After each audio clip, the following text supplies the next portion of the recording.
Equation one. तो let करके let u is equal to x y is the solution. u is equal to x y is the solution of equation one. अब यहाँ से आप जैसा कि वो किया हुआ है, वी नो दैट डावा u अपॉन डावा x is equal to yx dash and डावा u upon डावा y is xy dash। तो ये दोनों वैल्यूज इक्वेशन नंबर वन में पुट कर दें। तो equation number one imply yx dash is equal to xy dash। Variable separate कर लो, x dash upon x is equal to y dash upon y।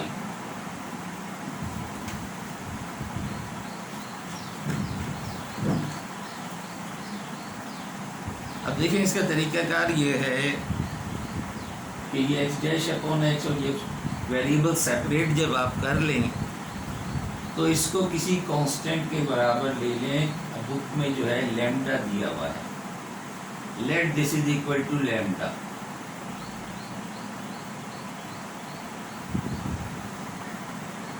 क्योंकि चैप्टर नंबर 11 भी ये पूरी बुक ही ज़ाहिर डिफरेंशियल इक्वेशन की है, तो ये टेक्निक जो है कंटिन्यू की है इन्होंने चैप्टर नंबर 11 से। तो 11 का हवाला दिया हुआ है यहाँ पर इस मेथड में कि यूजिंग दैट पर्टिकुलर टेक्निक। और वो टेक्निक यही है कि आप इसे दोनों को इक्वल करके वेरिएबल सेपरेट करने के बाद let us call this is equal to lambda. Lambda may be zero, lambda may be positive, lambda may be negative. अब आपके पास इस तरह से दो ऑर्डिनरी डिफरेंशियल इक्वेशन बन जाएंगी।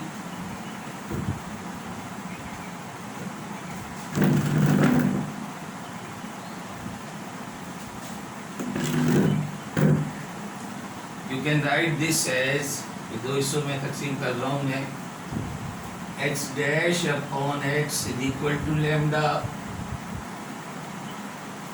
And y dash is equal to upon y is equal to lambda. So you got two ordinary differential equation। अब दोनों सिमिलर हैं यहाँ पर, तो इस सवाल में ज़ाहिर है पहले ही सवाल है, तो एक को सॉल्व कर लो, दूसरे को सिमिलरली करके आंसर लिख देना। तो सॉल्व क्या करना है, देखिए आपके यहाँ पर इसका डेरिवेटिव ऊपर मौजूद है, इंटीग्रेट कर दो। वेरिएबल सेपरेट तो हैं, इंटीग्रेट कर दो। On integrating we have ln x, और यहाँ आपके पास आ जाएगा lambda x plus let me call c1 constant of integration. तो c1 की बजाय, क्योंकि ये ln में है, इसे भी हम ln में कन्वर्ट कर लेंगे, तो ln c1 ले लो।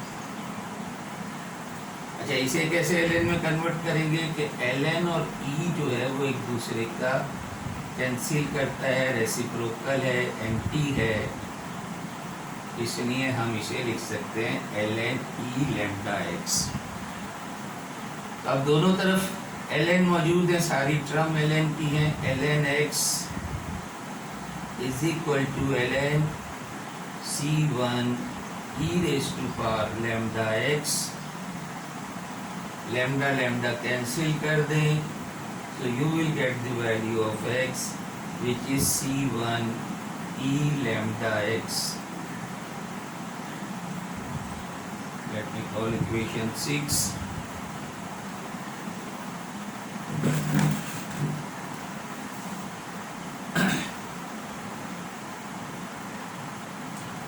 अब जैसा मैंने आपसे कहा कि चूंकि ये और ये बिल्कुल सिमिलर हैं, तो आप सिमिलरली करके ये direct in term of y लिख दें। Similarly we can write y is equal to, या कोई और आर्बिट्रेरी कांस्टेंट दे दो, c2 e raise to power lambda y।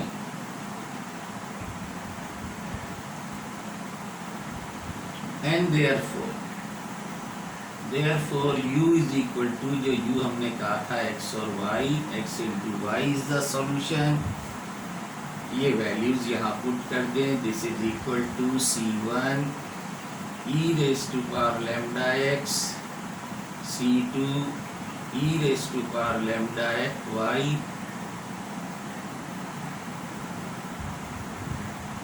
which is equal to c1 c2 e raise to power lambda common ले लो, x plus y,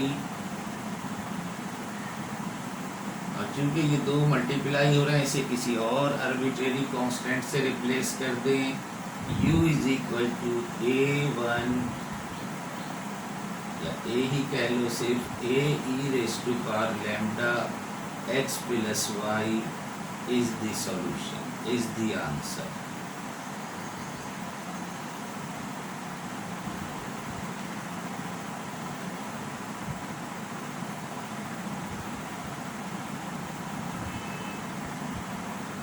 दोबारा देख लें इसे। जो भी डिफरेंशियल इक्वेशन दी हुई है आपको लेट कर लें, उसके बाद कि let this is the solution, u is equal to x into y. तो मैंने आपसे कहा ये कहलाता है प्रोडक्ट सॉल्यूशन। तो u is equal to x into y, फिर आपने डिफ्रेंशिएट किया u को, और जो वैल्यूज़ आई वो इक्वेशन नंबर 1 में पुट कर दी। इक्वेशन नंबर 1 में पुट कर दी तो आपके पास वेरिएबल सेपरेशन का केस आ गया है। वेरिएबल सेपरेट कर लिए, और वेरिएबल सेपरेट करने के बाद दोनों को आपने किसी एक कांस्टेंट के इक्वल ले लिया। लैम्डा इज अ कांस्टेंट, और फिर दोनों को अलग अलग करके लिख दिया। क्योंकि ये दोनों सिमिलर थे, बिल्कुल भी फ़र्क नहीं था, इसलिए इसे हमने एक को सॉल्व किया और दूसरे को सिमिलरली कह दिया कि similarly that will be the solution. Solve करने के लिए ज़ाहिर इंटीग्रेट करना है, वेरिएबल सेपरेट है, इंटीग्रेट करोगे ln x या लैम्डा x। चूँकि हम with respect to small x काम कर रहे हैं, तो यहाँ चूँकि दोनों फंक्शन है और उसका डेरिवेटिव है, इसलिए डायरेक्ट यहाँ कैपिटल x है, ये स्मॉल x है। तो ये कैपिटल x की वैल्यू इस तरह से आ गई आपके पास in term of small x। Capital x is a function of x, और इसी तरह से कैपिटल Y की वैल्यू आ गई in term of small y। दोनों का प्रोडक्ट ले लिया, यानी इक्वेशन नंबर 2 में पुट कर दिया।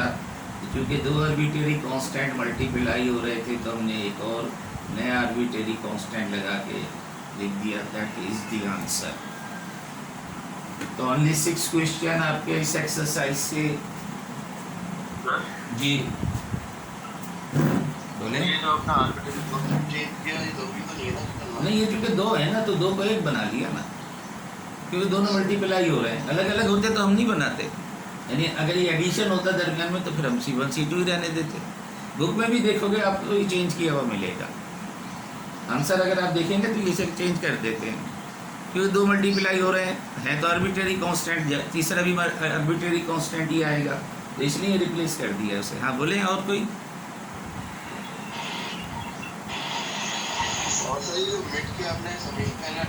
यार ये बातें तुम्हें यहीं करना है क्या? क्लास करने दिया करो, आखिर में बात कर लिया करो इस किस्म की। तुम रोक देते हो फिर मुझे पढ़ाने से, बीच में दूसरी बातें लेके बैठ जाते हो। इसके बारे में पूछो, अगर पूछना है तो आखिर में बात कर लेना। आखिर में मौका देता हूँ ना कि कुछ बोलना है तो बोलो। अब मिड का मैंने अब तो 30 जुलाई डाल दिया आपको, अब 30 जुलाई पे भी मिड तो ज़ाहिर है 25 तक है, लेकिन असाइनमेंट का मैंने 30 जुलाई डाल दिया, 25 तक मिड है, और दिया हुआ कब से है। जब देखो तो मिड की बातें लेके बैठ जाते हो।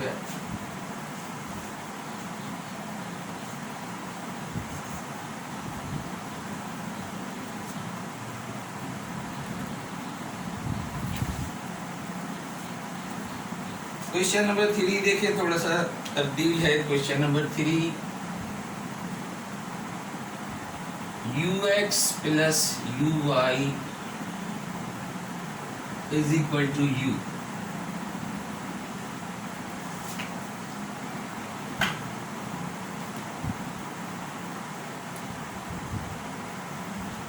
उसी तरह से let u is equal to x y is solution.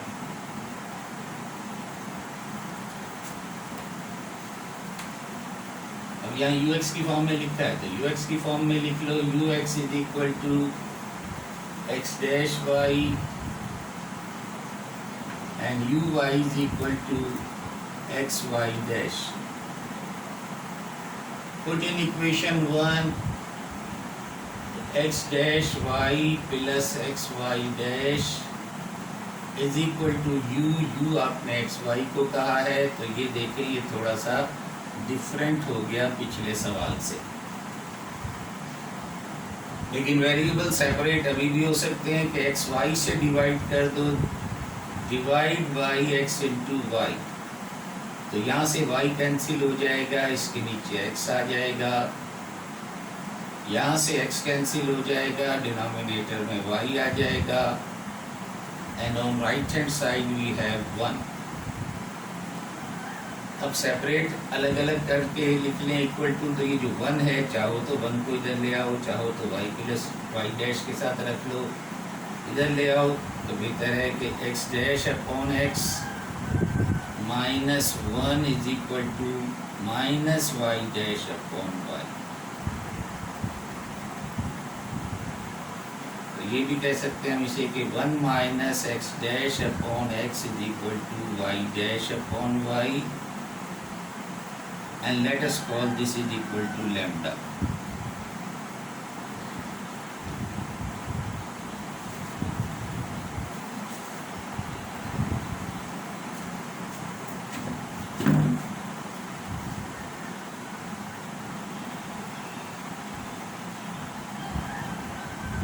अब राइट हैंड साइड वाली जो पोजीशन है वो तो वही है जो पिछले सवाल में थी, लेफ्ट हैंड साइड वाले में थोड़ा सा फर्क आ गया है। तो चलो पहले हम लेफ्ट हैंड को करते हैं, बाद में फिर राइट हैंड को देखेंगे। Consider 1 minus x dash upon x is equal to lambda, इस 1 को उधर ले जाओ, x dash upon x is equal to 1 minus lambda. तो ये है आपके पास, अब राइट हैंड साइड पे कांस्टेंट है, पहले सिर्फ लैम्डा था, 1 माइनस लैम्डा है, इंटीग्रेट कर लो। On integrating we have ln x is equal to 1 minus lambda into x, बाद में हम ln की फॉर्म बना लेंगे इसे, प्लस ln c1। अगेन इसको भी लिख लो ln की फॉर्म में, ln e raise to power 1 minus lambda x multiply plus ln c1, और फिर इकट्ठा कर लो, ln x is equal to ln c1 e raise to power 1 minus lambda x। ln cancel कर दोगे तो आपके पास वैल्यू आ गई x की c1 e raise to power 1 minus lambda x। This is the value of capital X in term of small x. Now consider y dash upon y is equal to lambda. On integrating we have ln y is equal to lambda y plus c2 plus ln c2,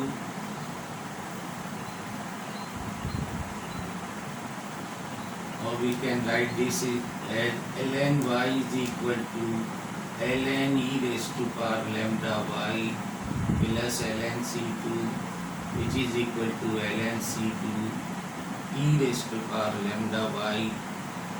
दोनों तरफ से आप ln cancel कर दें, y will be equal to c2 e raised to power lambda y। ये आपके पास y की value आ गई। प्रोडक्ट ले लें, इक्वेशन 2 में इसकी वैल्यू रख दो। So this equation 2 imply u is equal to x आपके पास आया है c1 e raise to power 1 minus lambda x multiply by c2 e raise to power lambda y।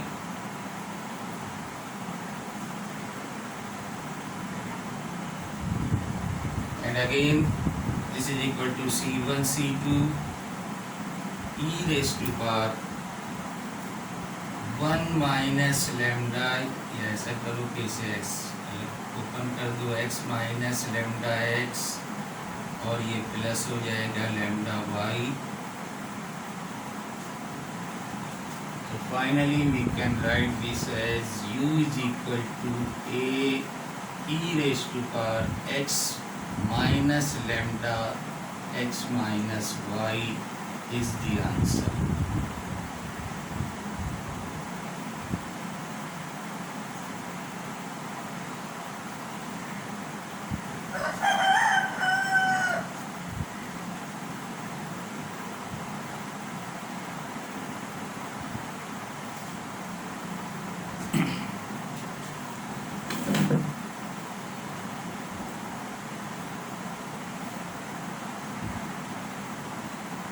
तो इसी तरह से आप बाकी सवालात कर सकते हैं।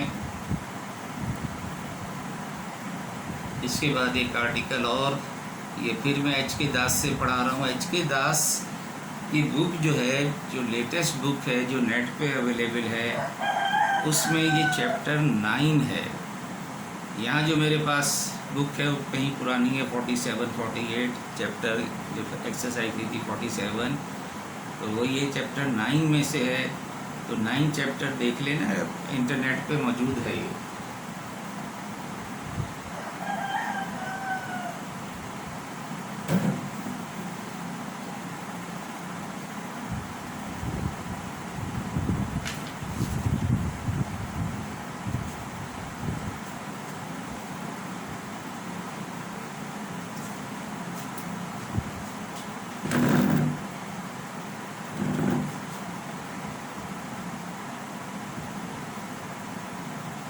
यह है लीनियर पार्शियल डिफरेंशियल इक्वेशन।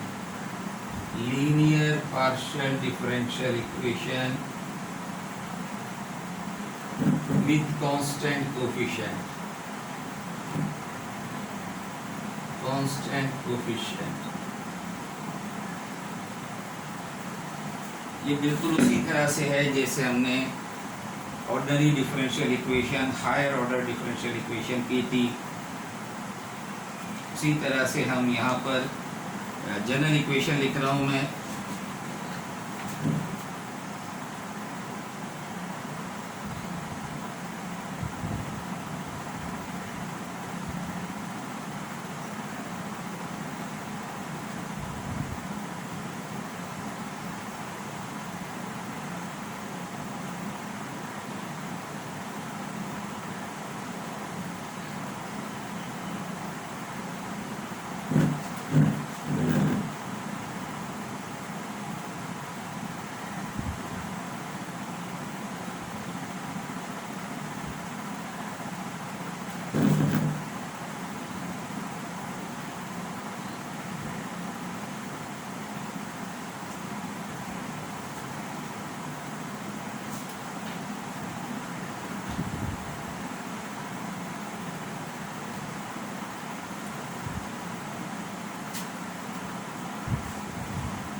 देखिए डावा एन जेड अपॉन डावा x n plus a1 a0 के साथ है पहला a1 डावा एन जेड अपॉन डावा एक्स एन माइनस 1 डावा वाई।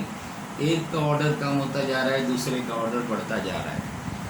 तो आप सेकेंड आस डावा एन जेड अपॉन डावा एक्स डावा n minus 1 y and the last one is डावा जेड डावा एन जेड इज अपॉन डावा y N.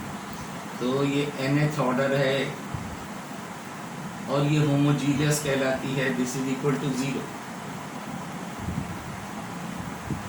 This is called homogeneous. अच्छा, फंक्शन भी हो सकता है यहाँ पर, लेकिन हमारे पास जो सवाल आते हैं वो सारे होमोजीनस के। तो होमोजीनस यहाँ इसलिए कह रहे हैं कि हर टर्म का जो ऑर्डर है वो n है, हर टर्म का ऑर्डर ऑफ द डेरिवेटिव जो है वो n है। इसलिए इसे हम राइट हैंड साइड ज़ीरो हो या ना हो, होमोजीनस उस वजह से कह रहे हैं। तो इसे हम ये क्या करते हैं कि इसे पार्शियल डिफरेंशियल इक्वेशन है, nth ऑर्डर है, लेकिन इसे हम कन्वर्ट करने के लिए वी पुट दावा अपॉन दावा x बाई डी। तो इसे कन्वर्ट करते हैं ऑर्डिनरी डिफरेंशियल इक्वेशन में, एंड दावा अपॉन दावा y is equal to D dash. D dash क्योंकि बुक में यूज़ किया है इसीलिए डी डैश ले रहा हूँ, अदरवाइज D1 भी कर सकते हैं। मकसद सिर्फ ये इन दोनों का डिफरेंस शो करना है कि ये अलग चीज़ है, ये अलग चीज़ है। तो late me call the first one is equation 1। अब इक्वेशन 1 को आप अगर इस फॉर्म में लिखोगे तो वो आपके पास आ जाएगा A0 dn plus A1 dn minus 1 into d dash plus A2 dn minus 2 d double dash या d dash square plus on d dash n minus 1 and the last is d dash n multiply by z is equal to 0। तो ये आपने convert कर दिया इसको इन term of d, और फिर इससे आगे चलते हैं एक्सरसाइज की तरफ।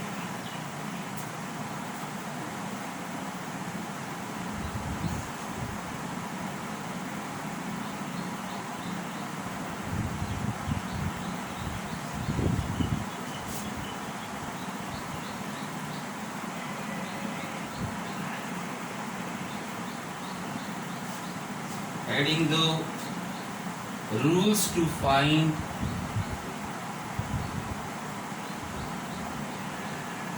complementary function। complementary function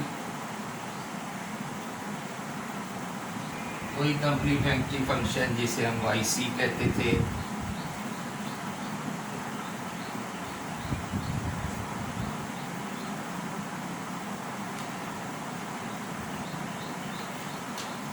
auxiliary equation। for auxiliary equation we put d is equal to n, लेकिन d डैश को हम 1 लेते हैं। ये मेथड है इसको सॉल्व करने का। तो अब आप देखिए कि ये जो दो चल रहे थे मुख्तलिफ, तो एक को हमने m ले लिया, दूसरे का हमने 1 ले लिया, तो दूसरा खुद ब खुद ख़त्म हो गया। इसके बाद जो कुछ भी होगा वो उसी तरह से होगा जैसे हम लास्ट कर चुके हैं, लेकिन लिखने का तरीका फ़र्क है। वही रूट्स निकलेंगे। ऑक्सिलरी इक्वेशन में कन्वर्ट कर दो इक्वेशन नंबर 2 को। Equation number 2 can be written as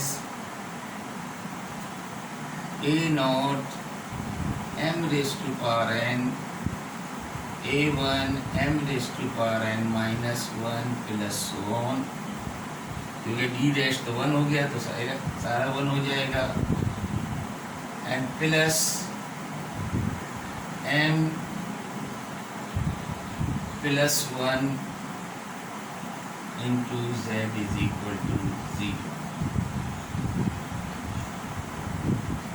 बल्कि 1 मैंने गलत लिख दिया, वो dn आखिर में मैंने कोफिशिएंट नहीं लिखे हैं, यहाँ भी नहीं लिखा है। This is A1, this is an minus 1 and this is an। So this is an minus 1 and this is an।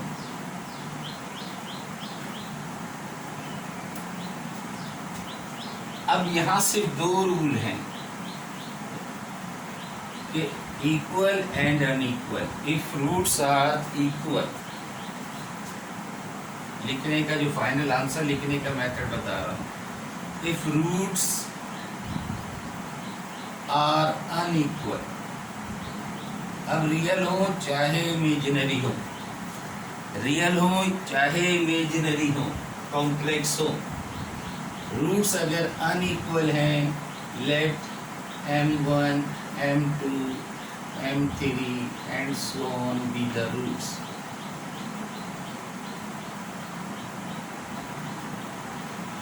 Then z will be equal to, वहाँ हम एक्सपोनेंशियल फंक्शन में लिखते थे, या हम arbitrary function f1y minus x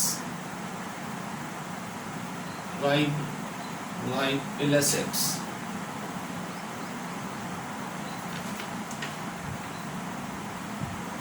y plus m1x plus f2 y plus m2x plus so on. ये table बनी हुई है मेरे पास, तो जाहिर एक्सरसाइज चूँकि चैप्टर 48 है, पुरानी बुक है, उसमें टेबल बनी हुई है। अनइक्वल हैं तो हर एक को फंक्शन के साथ इस तरह से लिख देंगे, और अगर इक्वल हैं, case 1 case 2, if m1 m1 m1 m2 be the roots, तो तीन रूट इक्वल हैं तो तरीक़ाकार उसी तरह से, लेकिन अब function f1 y plus m1x plus x multiply by f2 y plus m1x plus x square f3 y plus m1x। तो इस तरह से ये जो x की पावर है उससे मल्टीप्लाई होता जाएगा, जितने भी रूट हों आप इस तरह से लिख दें, और जो ये डिफरेंट आ गया तो इसके लिए 4y plus m2x and so on, that will be the solution. तो इस मेथड में भी बस आपको पॉलिनोमियल फंक्शन के रूट्स निकालने हैं, roots of the polynomial function, और ये एक्सरसाइज